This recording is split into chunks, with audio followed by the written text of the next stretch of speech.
Merci, merci Jésus.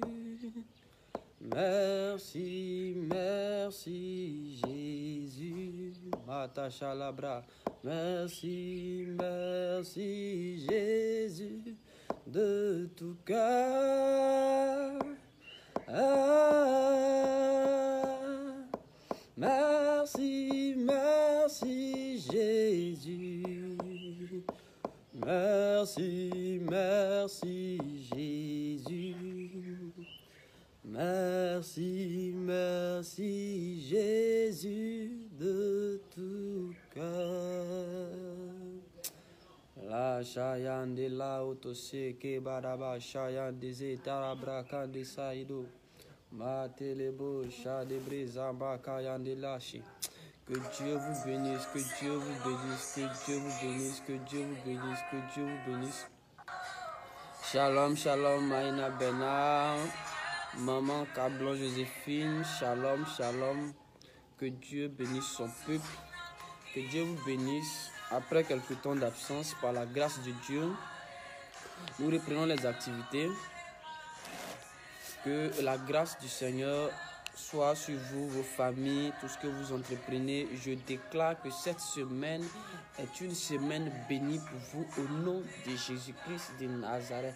Je déclare qu'en cette semaine, vous allez moissonner là où vous avez récolté au nom puissant de Jésus-Christ de Nazareth. Aucun plan des ténèbres, aucun plan de vos ennemis n'aboutira contre vous en cette semaine au nom de Jésus-Christ de Nazareth. Je profite pour bénir le mois. Je décrète ce mois-là, le mois de la moisson, le mois des récoltes de bénédictions au nom de Jésus-Christ de Nazareth.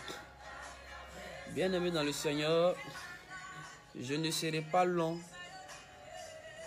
Je ne serai pas long. Pendant mon moment de prière, pendant mon temps de retraite, le Seigneur m'a parlé sur plusieurs nations, sur plusieurs choses, sur plusieurs personnes. Et ce matin, nous introduisons avec une prophétie concernant la Côte d'Ivoire. Nous introduisons avec une prophétie concernant la Côte d'Ivoire le président Laurent Gbagbo, son fils M. Charles Blé Goudé, et puis nous parlons un peu de l'église de la Côte d'Ivoire. Alors sans plus tarder, nous allons entrer dans le vif du sujet. Alors que j'étais en train de prier à la veille de son arrivée en Côte d'Ivoire, le Seigneur a commencé à me parler et il m'a dit: mon fils, va et parle à cet homme, parle à mon fils Laurent Gbagbo. Et Dieu était en train de me dire au président: ne commets pas les mêmes erreurs d'hier. Attention à ne pas retourner dans les mêmes choses qui t'ont conduit là où tu t'es retrouvé autrefois. Attention à ne pas répéter les mêmes erreurs d'hier en plaçant ta confiance, en mettant ta confiance dans les hommes, dans tes conseillers, dans tes amis, tes parents, les discours des hommes sans intelligence.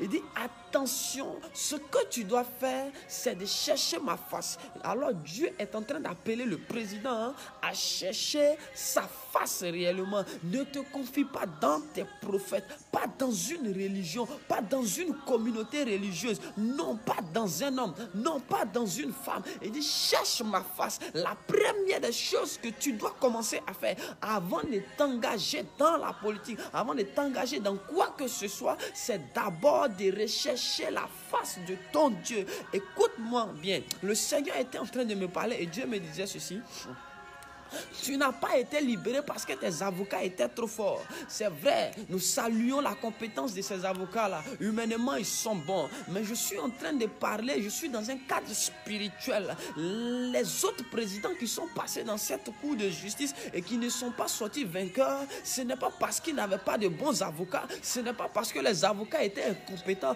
Non, je suis désolé. Ce que tu dois comprendre dans ta libération, c'est que c'est Dieu qui a confondu le langage des témoins qui avaient été préparés pour venir témoigner contre toi. Comme les gens étaient réunis à Babel et Dieu est descendu pour confondre le langage des hommes. Sinon, les témoins qui avaient été préparés pour aller témoigner contre toi et Charles Blé Goudé avaient été minutieusement préparés. C'était des personnes qui savaient quoi dire. Mais arrivé sur le terrain, le Saint-Esprit a confondu le langage de sorte que tout s'est retourné contre eux. Alors, il faut que tu saches une chose. Celui qui t'a fait sortir de prison, ce n'est pas ton avocat. Celui qui t'a fait sortir de prison, ce n'est pas parce que tu étais juste. Celui qui t'a fait sortir de prison, c'est Jésus-Christ de Nazareth. Comme Joseph, il t'a fait sortir pour une œuvre précise. Voici pourquoi il t'appelle dès le commencement à chercher sa face. Il t'appelle à entrer dans un moment de prière, dans un temps de jeûne, dans un temps de 3 jours de jeûne où tu vas chercher la face de Dieu pour entendre la voix de Dieu. Parce que le Seigneur est prêt à te parler. Tu sais, tu n'appartiens pas qu'à la Côte d'Ivoire, monsieur le président. Vous n'appartenez pas simplement qu'à la Côte d'Ivoire. Et Dieu vous a choisi pour faire quelque chose ici en Afrique et dans le monde entier. Et il y a un programme des occultistes au niveau du monde, surtout au niveau de l'Afrique, qui est en train de se préparer. Et Dieu veut vous utiliser afin de bloquer, afin de mettre fin à cela. Alors, écoutez bien ceci. Ne vous confiez pas dans l'homme. Ne vous confiez pas dans vos faux prophètes qui vous ont prophétisé des choses, qui vous ont conduit dans des erreurs, qui vous ont éloigné de Dieu. Ne vous confiez pas dans une communauté religieuse, pas dans une église, pas dans un prêtre, pas dans un pasteur ni un évangéliste. Confiez-vous en l'Éternel des armées. Recherchez premièrement la face de Dieu. De façon personnelle, m'a dit Dieu. Il dit, je veux communiquer avec lui. Je veux parler avec lui. Monsieur le Président, le Seigneur n'est pas en parlant avec vous, comme on le dit chez nous en Côte d'Ivoire. Dieu veut vous parler de façon personnelle. Il faut une rencontre personnelle entre vous et Dieu. Il est vrai que Dieu va utiliser des prophètes, des docteurs, des serviteurs de Dieu pour venir vous communiquer sa volonté, pour venir vous communiquer sa pensée. Mais au préalable, il faut qu'il y ait une intimité entre vous et Dieu.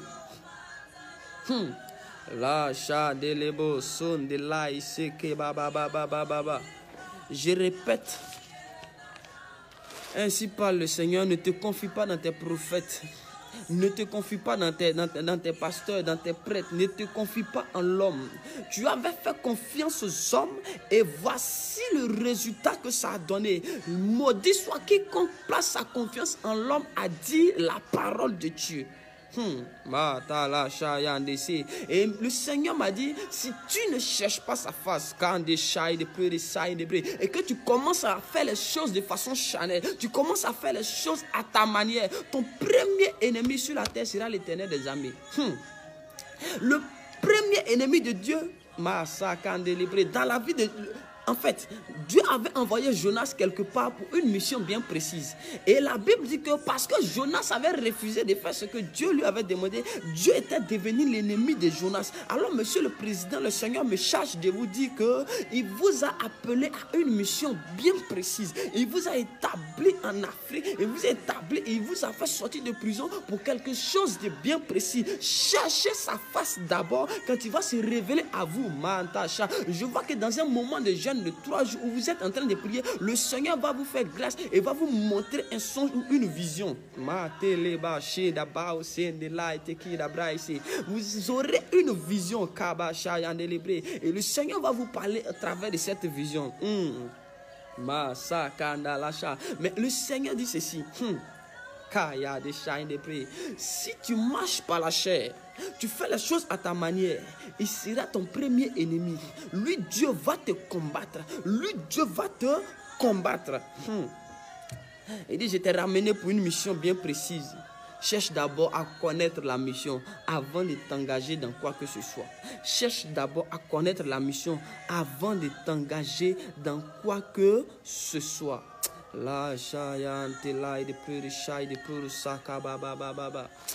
Que Dieu vous bénisse. Que la grâce et la paix du Seigneur soient sur vous.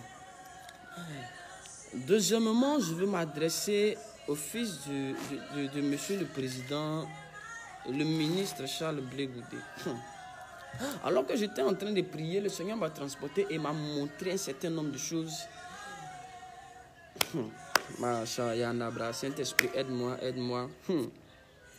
Alors, je voyais M. Charles Blé Goudé en train d'être initié dans une secte occulte sans que lui-même ne s'en rende compte. Je répète, je voyais M. Charles Blé Goudé en train d'être initié dans une secte occulte, mais sans que lui-même ne sache que c'est son initiation qui avait débuté comme ça. En fait, il était ignorant des choses qui se passaient autour de lui, mais... en fin de compte,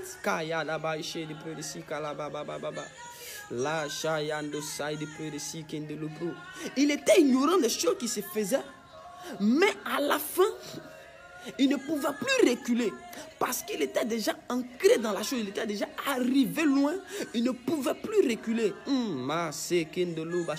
Ainsi parle le Seigneur, alors qu'il est encore temps, pendant qu'il est encore temps. Ressaisis-toi et cherche ma face. Ressaisis-toi et cherche ma face. Toi aussi, ne te confie pas dans l'homme, ne te confie pas dans une religion, ne te confie pas dans une communauté chrétienne, mais cherche Jésus-Christ de Nazareth. Il faut une rencontre personnelle avec le Seigneur. Il faut une rencontre personnelle avec le Seigneur. Il ne vous a pas sorti de là pour rien, pour juste venir faire le buzz en Côte d'Ivoire. Non, le Seigneur a une mission bien précise avec vous. Alors, monsieur le ministre, Sakandala, il te prie, attention à vos fréquentations, attention à vos nouvelles alliances amicales. Je répète, il y a un programme qui a commencé et l'ennemi a commencé à initier. Les occultistes ont commencé à recruter ce ont commencé à recruter le ministre. Et monsieur le ministre, cherchez la face de Dieu. Partagez la vidéo s'il vous plaît pour qu'elle puisse parvenir aux personnes concernées. C'est très important. C'est très important.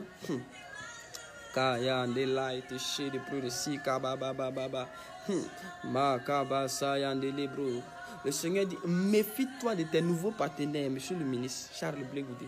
Méfie-toi de tes nouveaux partenaires.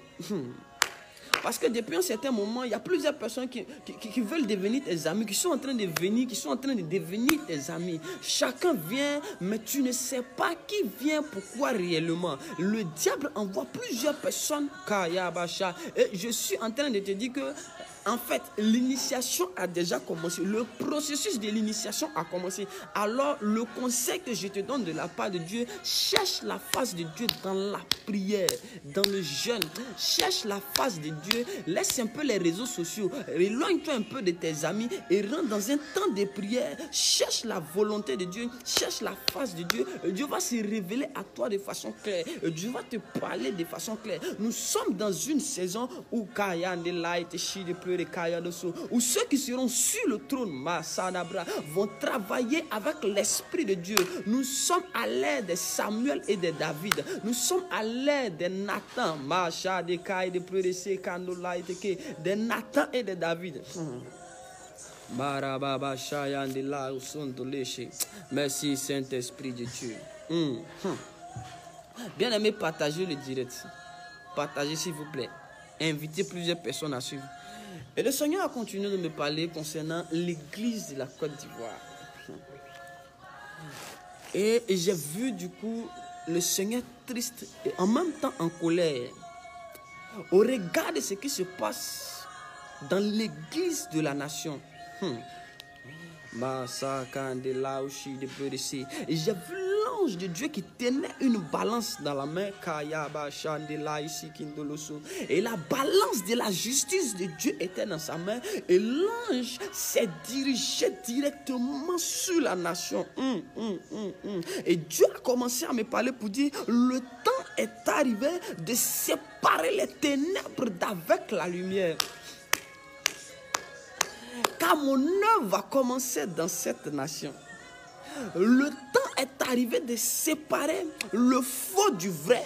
car je veux commencer à manifester ma gloire, à démontrer ma puissance dans cette nation. Et dit Côte d'Ivoire, centre de réveil, car des bras chez des bras mondial. Là, voici le soleil se lève sur toi. Voici le soleil se lève sur toi.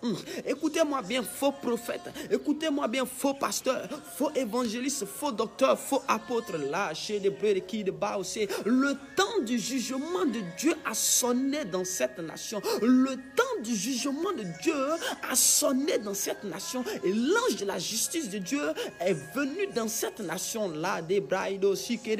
Alors des choses vont commencer à se passer dans ce pays. Des choses vont commencer, mais vont commencer d'abord au niveau de l'église. Parce que Dieu commencera par ce qui lui appartient. Dieu va commencer par ce qui lui appartient avant d'entrer dans le monde de chez Karaba. Il va nettoyer l'église de Dieu. Écoutez-moi très bien. Les faux serviteurs de Dieu ne sont pas uniquement que ceux qui vont prendre des pouvoirs occultes pour venir opérer. Mais il y a certaines personnes qui ne sont pas allées prendre des pouvoirs occultes, mais qui vendent leurs dons, mais qui escroquent le peuple de Dieu. Tout cela, ce sont des faux serviteurs de Dieu. Tout cela sont concernés par la colère de Dieu qui est en train de venir. Toi qui as utilisé le don pour escroquer de l'argent, toi qui utilises le ministère pour voler, pour piller, là, c'est que le Seigneur te dit de te repentir. Là, Kaya Brasai Dodo Chenelaite. Côte d'Ivoire, ton temps est arrivé. Ton temps est arrivé et la justice de Dieu se lève sur toi. Des choses vont commencer à se faire dans la nation. Des choses vont commencer à se faire dans la nation. Et nous sommes dans la deuxième partie de l'année. Nous sommes dans la deuxième moitié de l'année. Et il y aura beaucoup de choses qui sont vraiment en train de se préparer dans cette deuxième partie de l'année. Je suis en train de voir une vision pendant que je suis en train de vous parler. Je vois comme l'ennemi a prévu l'ennemi a prévu qu'il y a des affrontements interethniques. Comme en Côte d'Ivoire, nous sommes plus de 64 ethnies, 60 ethnies. Alors l'ennemi va procéder de deux manières. Soit la guerre des religions, mais d'un côté pousser les musulmans à affronter les chrétiens, marcher les bris, ou provoquer des guerres ethniques. Alors ça va commencer par endroits. Dans certaines parties du pays, il y aura des petits affrontements. Ça va commencer comme ça. Des petits affrontements, des petits affrontements. On dira non, tel groupe ethnique a eu des affaires avec tel groupe ethnique. Ça va commencer comme ça. Par endroit. Et du coup, boum. La nation tout entière sera embrasée. La nation tout entière sera mélangée. Je suis en train de vous dire, les temps sont mauvais. Côte d'Ivoire, les temps sont mauvais. Parce que quand la justice de Dieu vient, Dieu mettra le feu à cette nation. Je vous dis ce qui est vrai. Le Seigneur mettra le feu. Mais il y a une chose que tu dois comprendre, frère. La Bible dit que Shadrach, Meshach et Abednego avaient été jetés dans le feu. Mais ils ne sont pas brûlés. C'est pour dire quoi? Le feu que Dieu envoie ne brûlera pas ses enfants. Ses enfants seront protégés. Ses enfants ne sont pas concernés. Mais c'est ce qui est mauvais. Mais c'est ceux qui n'appartiennent pas à Dieu qui seront consumés par ce feu. La main de Dieu est sur toi, Côte d'Ivoire. Et le jugement de Dieu, se fera. Est en train de se faire. Et Dieu a commencé. Et l'ange de Dieu est en train de venir. Et les choses vont commencer. Dans cette deuxième moitié de l'année, des choses seront plus claires et plus concrètes. Le pays va connaître beaucoup de choses. Dans les temps qui sont en train de venir. Il y aura beaucoup de choses qui vont se passer. Que Dieu vous bénisse. Que la grâce de Dieu soit sur vous. Restez connectés. Demain, par la grâce de Dieu, je viendrai et parler de la Centrafrique, de la RDC Kinshasa. Dieu a beaucoup de choses à dire. Le Seigneur a beaucoup de choses à révéler. Que Dieu vous bénisse. Que la grâce de Dieu soit sur vous. Bonne journée. Bonne semaine à vous. Shalom.